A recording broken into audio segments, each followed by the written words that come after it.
Hey there, Brainiac, welcome! Hoje a gente vai dar continuidade ao nosso módulo de neurologia e no vídeo de hoje eu vou falar sobre os nossos processos de transdução do impulso nervoso, tudo bem? Então vou compartilhar minha tela aqui com vocês para a gente começar os nossos estudos. Então, galera, quando a gente fala de transdução do impulso nervoso, a primeira coisa que a gente tem que lembrar é aquele conceito que a gente lembrou lá no comecinho da nossa aula de campos de receptores sensitivos, tá bom? Que é aquela questão que a principal célula do nosso sistema nervoso são os neurônios. E os neurônios, eles têm por função se comunicarem uns com os outros. E essa comunicação dos neurônios é dividida em dois grandes processos.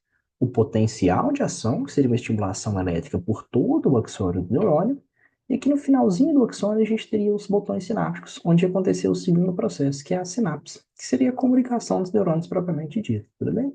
Então, a comunicação dos neurônios é dividida em potencial de ação, que é uma propagação elétrica em todo o axônio, e no finalzinho, os botões sinápticos, a gente teria a sinapse. Mas a gente precisa lembrar um pouquinho mais de como que funciona esse processo de potencial de ação. E para isso, a gente precisa lembrar que a gente tem uma concentração de sódio de fora dos nossos neurônios e de potássio do lado de dentro. Então, a gente pode falar que, mas a gente pode falar que tem mais sódio do lado de fora do que potássio do lado de dentro. Quem garante isso é a nossa bomba de sódio e potássio. Ela garante que a cada 3 sódios do lado de fora, a gente tenha 2 potássios do lado de dentro. Como os dois são moléculas positivas, a gente pode falar que o lado de fora é mais positivo do que o lado de dentro. E o lado de dentro seria mais negativo do que o lado de fora, então.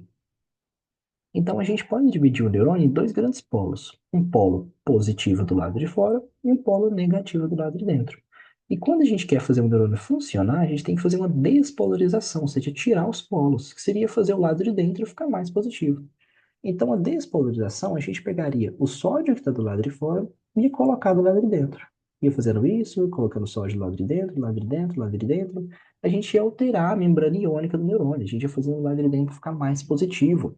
Isso acontecer todo oxônio. Então, isso seria o primeiro processo do potencial de ação, que seria estimular o neurônio, fazendo uma despolarização. Fazer o lado de dentro ficar mais positivo. Tudo bem? Mas, galera, o nosso potencial de ação não pode acontecer de maneira aleatória. A gente não simplesmente pega o sódio e ele vai começar a entrar dentro do neurônio, fazer ele ficar mais positivo e depois evoluir para uma sinapse. Isso não acontece de forma aleatória. Precisa de um estímulo acontecer para esse potencial de ação ele acontecer também. E quem faz esse estímulo são os nossos receptores sensoriais, tá bom? Que é o tema da nossa aula passada.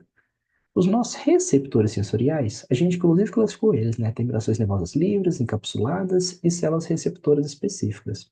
Nas células receptoras especializadas, a gente viu que as células elas vão captar o estímulo. E quando elas captam esse estímulo, elas vão gerar um potencial gerador, que seria uma leve despolarização, ou seja, um pouquinho de sódio vai começar a entrar. Se esse estímulo for forte o suficiente, ou seja, se entrar sódio o suficiente para alcançar o limiar, a gente evolui isso para um potencial de ação e depois para uma sinapse. Tudo bem? Então, nosso receptor ia pegar a informação, ia gerar um potencial receptor, se alcançasse o limiar, ia evoluir para um potencial de ação. Mas agora vamos falar a mesma coisa, só que em palavras um pouquinho diferentes, gente. Então, o que que ia acontecer? Quando o nosso receptor ele capta uma informação, ele não pode simplesmente jogar essa informação do nosso neurônio. Ele tem que traduzir essa informação de uma maneira que o nosso neurônio ele vai entender. E a maneira como o nosso neurônio ele entende as informações é exatamente isso aqui. É uma alteração na membrana iônica do neurônio, fazer ele ficar mais positivo ou fazer ele ficar mais negativo. Essa é a maneira como o nosso neurônio ele vai entender. E essa é a maneira microscópica, então, como acontece o processo de transdução. Então, o que que vai acontecer aqui? Os nossos receptores eles vão captar a informação e eles vão traduzir isso de maneira que o nosso sistema nervoso ele vai entender. E essa tradução é chamada de transdução do impulso nervoso, tudo bem? Então, ele vai traduzir de uma maneira que o nosso neurônio ele vai entender, ou seja, ele vai alterar a membrana iônica do neurônio, de maneira com que, se essa alteração da membrana iônica for forte o suficiente, alcançar o limiar, vai evoluir para um potencial de ação e depois vai evoluir para um sinapse, tá bom? Então, galera, de maneira microscópica, isso que a gente tem que saber com relação à nossa transdução. Ela vai ser uma alteração na membrana iônica, que ela vai ser causada por um receptor. E essa alteração na membrana iônica é a maneira como o nosso cérebro ele vai entender o estímulo que ele foi causado, tá bom? Isso às vezes fica de maneira um pouco abstrata, porque a gente não consegue pensar muito bem na prática como seria isso. Mas um exemplo que eu acho que fica muito claro para a gente entender seria da seguinte forma. A gente tem os fotorreceptores no nosso olho, né? Que são receptores que eles captam a luz. Mas de nada ia adiantar se um fotorreceptor ele pegasse a luz e jogasse a luz lá no córtex visual para o córtex ver que tem luz. Não faz sentido isso. A gente tem que traduzir de maneira que o nosso córtex ele entenda que tem a luz. Então, os fotorreceptores eles vão captar a luz, eles vão traduzir essa luz para um sinal elétrico, que seria o sódio entrar. Então, eles vão traduzir isso para um sinal elétrico, isso vai passar pelos neurônios por meio de um sinal elétrico e vai chegar no nosso córtex visual, onde ele vai entender que a gente teve um estímulo luminoso e qual estímulo luminoso que foi esse, tá bom? Então, esse que seria o processo de transdução. Traduzir o estímulo de maneira que o nosso córtex ele vai entender que seria uma maneira elétrica, que é exatamente isso que a gente acabou de ver. O sódio vai entrar, fazer ele ficar mais positivo e esse estímulo ele vai dando conta. Mas, galera, é, a gente falou então que para um processo de transdução ele acontecer, o sódio ele tem que entrar, ou seja, fazer o neurônio ele ficar mais positivo do lado de dentro. E isso é verdade. Mas existem duas possibilidades.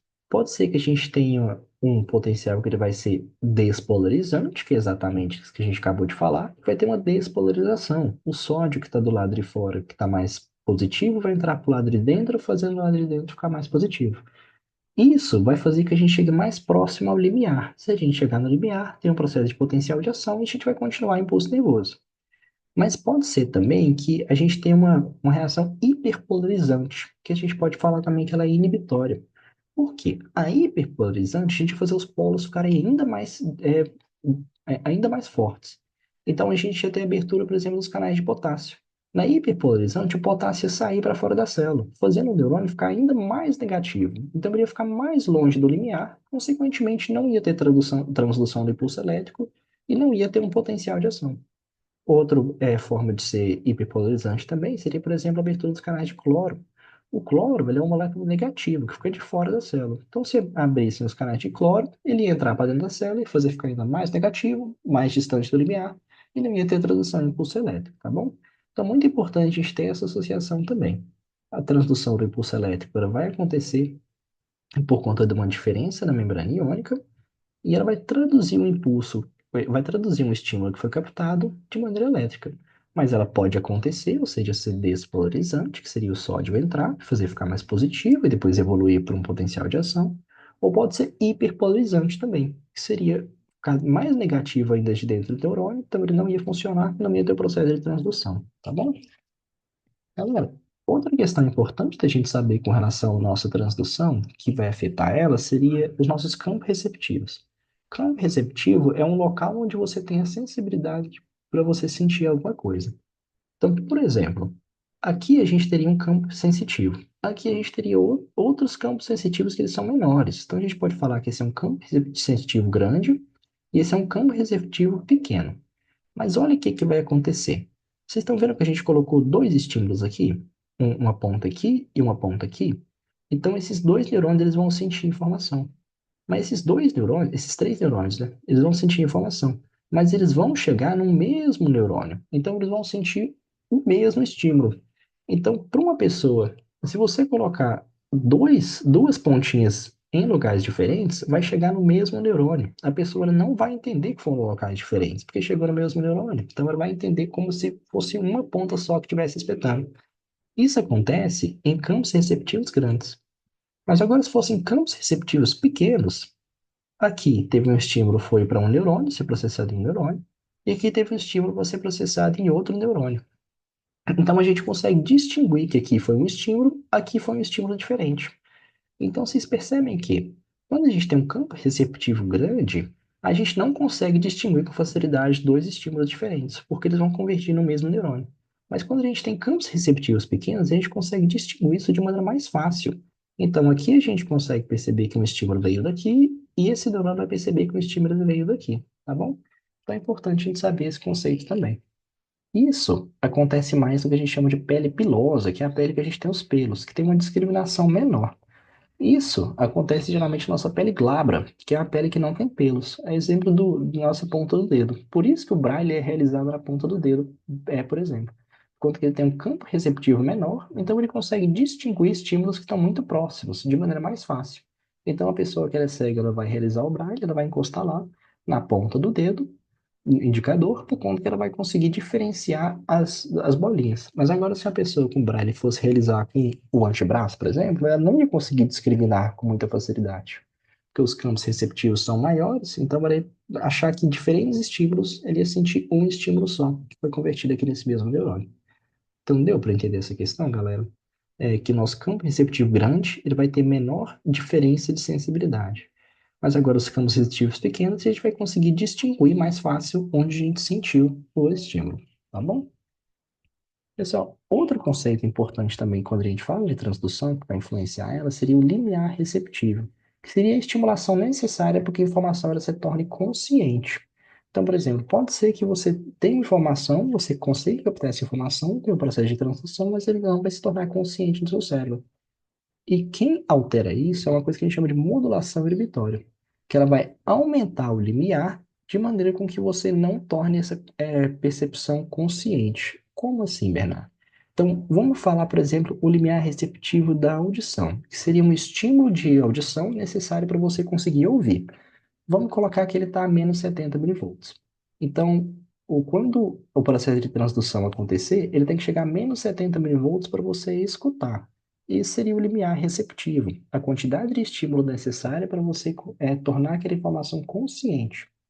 Mas existe a modulação inibitória. A modulação inibitória ela ia alterar esse limiar. Então, eu ia ter que fazer o limiar ficar mais alto para essa informação ela se tornar consciente. Isso acontece muito, principalmente durante palestras, durante algumas aulas, é quando a pessoa está falando por muito tempo. Você geralmente tem aquele desligar, você fica sem prestar atenção em nada, como se estivesse voando.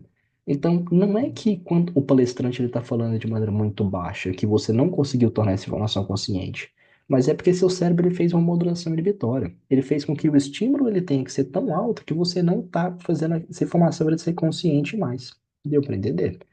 Então, limiar receptivo, limiar perceptivo a quantidade de estímulo necessária para a situação ela se tornar consciente, mas que ela pode ser alterada por uma modulação inibitória. Então, esse estímulo, para ele se tornar consciente, ele vai ter que alcançar um limiar maior, porque o seu cérebro ele simplesmente prefere ignorar aquele estímulo.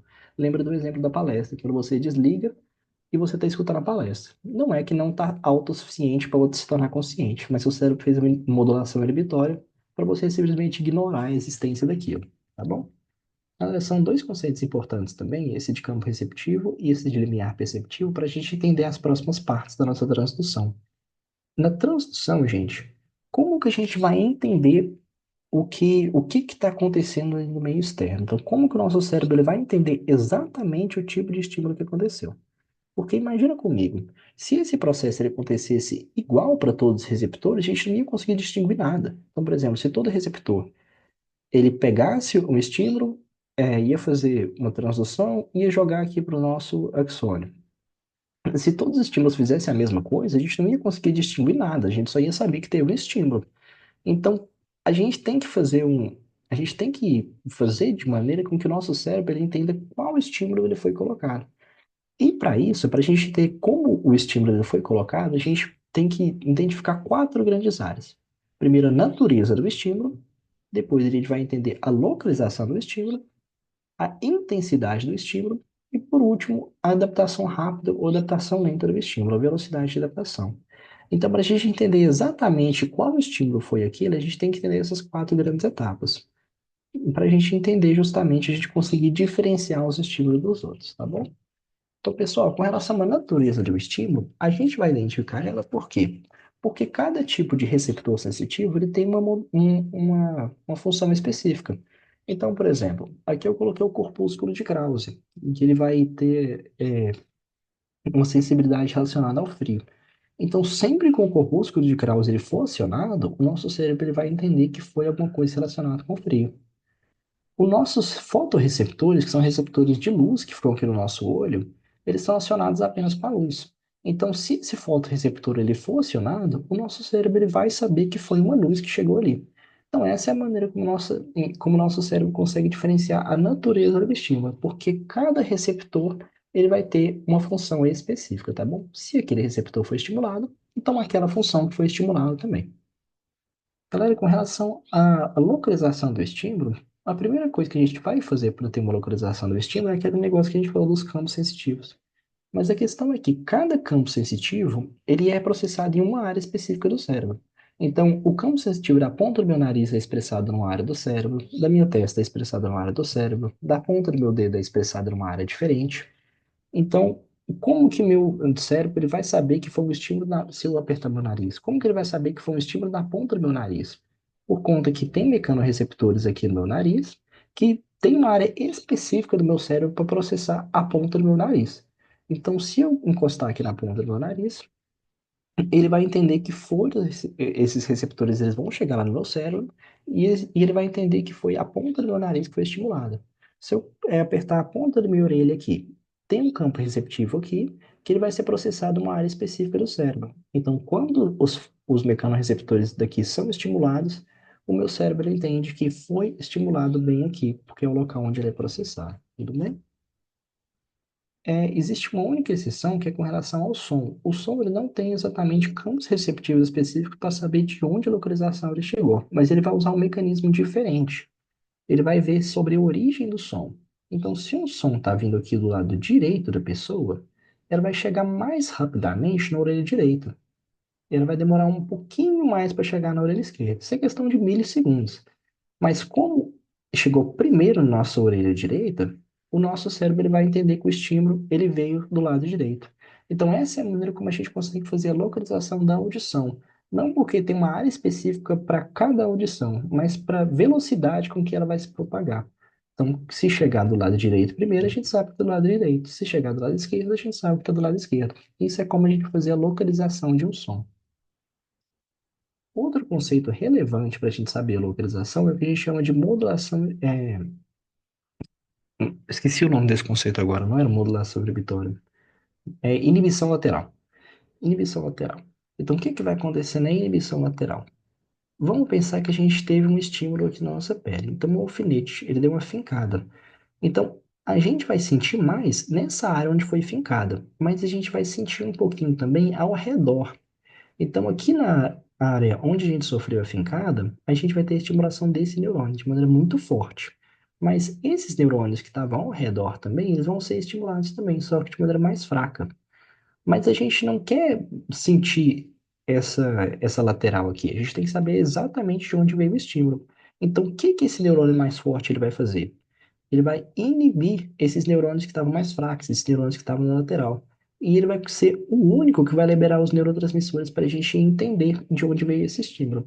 Então, a inibição lateral ela permite que a gente tenha uma acuidade maior, uma eficácia maior em entender de onde veio o estímulo.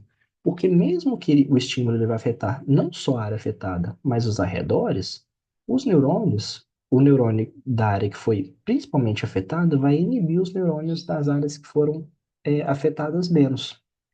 Então a gente vai entender exatamente de onde veio esse estímulo. Isso é muito importante, gente, não só para a gente conseguir distinguir o estímulo, mas para a gente conseguir focar em alguma coisa específica, por exemplo.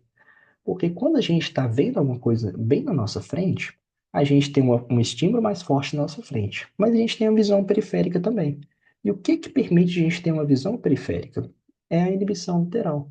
Porque a gente, mesmo que a gente esteja focando na nossa frente, a gente consegue visualizar os arredores, mas é, de maneira mais dispersa, de maneira não tão eficaz.